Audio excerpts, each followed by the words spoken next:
Welcome back to the Everbranch channel. I'm at Crossbones in Southwark with Jacqui Woodward-Smith, who we've previously interviewed as writer, poet, hedge priestess and general radical honey blogger. Jacqui, you also do work in the garden, the Peace Garden that's been made for Crossbones.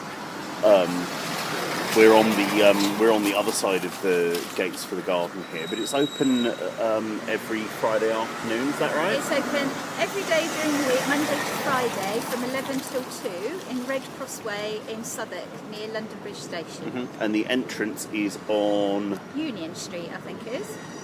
But Right. the gates are on Red Cross Way, so if you want to see these beautiful gates with their totems, this is a people's shrine. So if you want to see the gates, then walk down Red Cross Way and then turn left and the gates to the garden are down there. The gates have been a shrine to a site that was found roughly around the time that the first tunnels were being dug on this side of the Thames for the Jubilee line in, what year was it? I think it was about 1993, but I could be wrong, asking me dates that I haven't brushed up on. All of this information can be found at the website www.crossbones.org. .org.uk. Yes.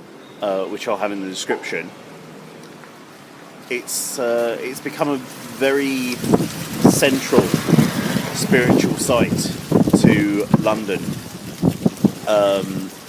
particularly thanks to all of the highlighting and emphasis that's been brought to it by John Crowe Constable and by people who have helped him bring forward the kind of spiritual representative of Crossbones, known as the Goose, who's represented by a goose on a plaque here.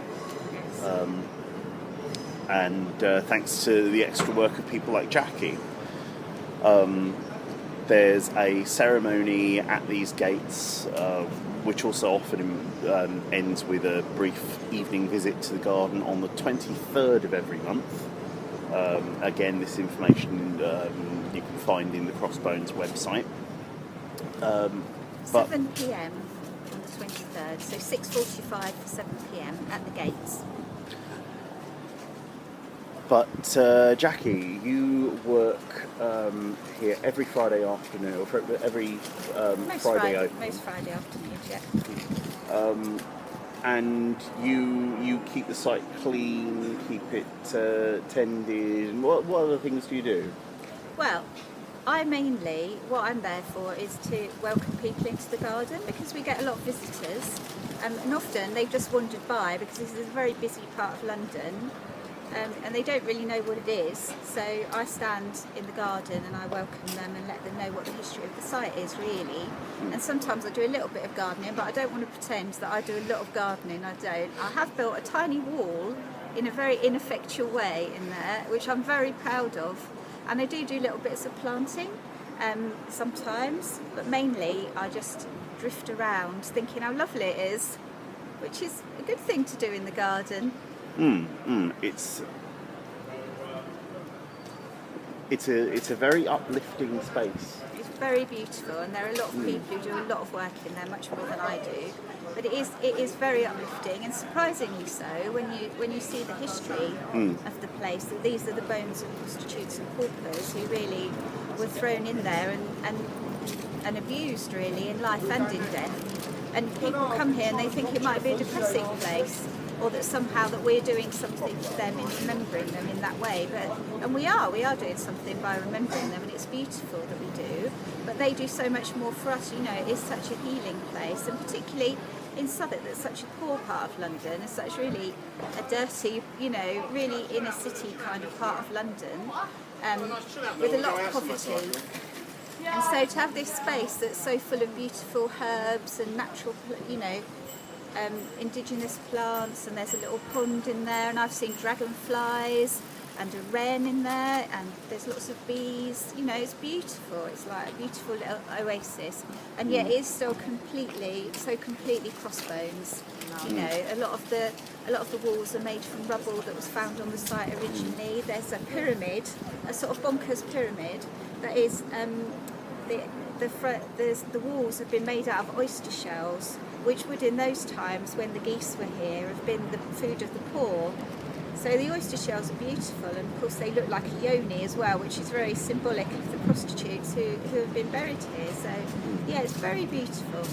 Because yes, historically this was a graveyard of the outcast dead, which was, you know, even forgotten in a lot of records of London. This is just why it was unearthed at the beginning of those tunnels being constructed. Had it not been discovered and required an archaeological dig, then there wouldn't have been the beginnings of the tunnels at Canada Water. They would have instead probably been started here, and we would never have made this important discovery of history. These things about poverty in Victorian era London are of course coming to the fore again quite considerably with the release of important works of fiction like the video game Assassin's Creed Syndicate, which features a great many sites in London, although we're yet to see anything of very particular to Southwark. But of course this graveyard itself wouldn't have come about until quite a while after that, where outcasts, as you say, among the poor and among prostitutes, including prostitutes licensed by the churches, such as the Winchester Geese, who were promised the protection of the church, but still expected to do their trade and such. They were given no honourable death. They were given a very, what would be considered in those times, a very dishonourable burial in unmarked graves among sinners. And also their children are here. There are 15,000 people in this burial ground, and it's estimated that about 9,000 of them are children. So they would have been children of the poor and children of the sex workers as well. Many of them are tiny babies, who some of them haven't even got names. John Crow has been to the Metropolitan Archives and found the names of a lot of people who would have been buried here, and they're written on these ribbons on the gates that we renew every Samhain at the Halloween of Crossbones. But many of them, it just says a child found in the street, or some of them say a child found in a ditch. So these are babies who really were abandoned, and probably they had to be by their mothers because they were trying to survive themselves. So to remember that there are so many children here is another really important thing. It's does bring up an awful lot of emotion to really highlight those memories and the fact that these children lived either very short and unfortunate lives or lives that were fraught with poverty and disease and danger. It's precisely why we remember them the 23rd of every month. Why that's so important.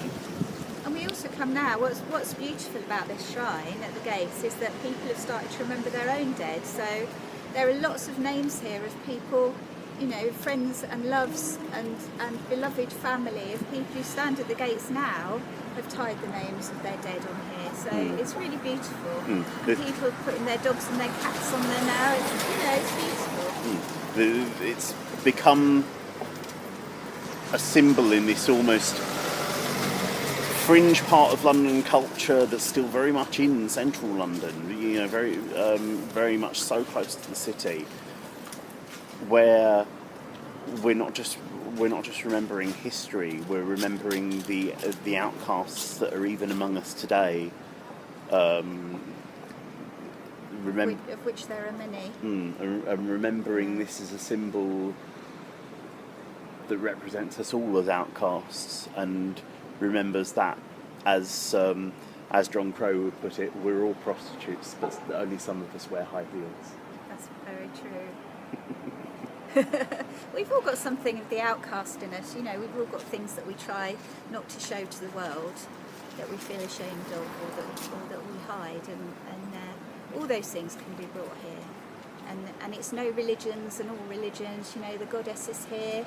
The particular goddess on the site is the goose, but also we have a shrine to Red Cross Mary, which is a really beautiful shrine, and there's a green man as well, a green man statue, so all religions and none are represented here. It's a very liberated place, and this area of London did used to be called the Liberty, so you know that is part of it.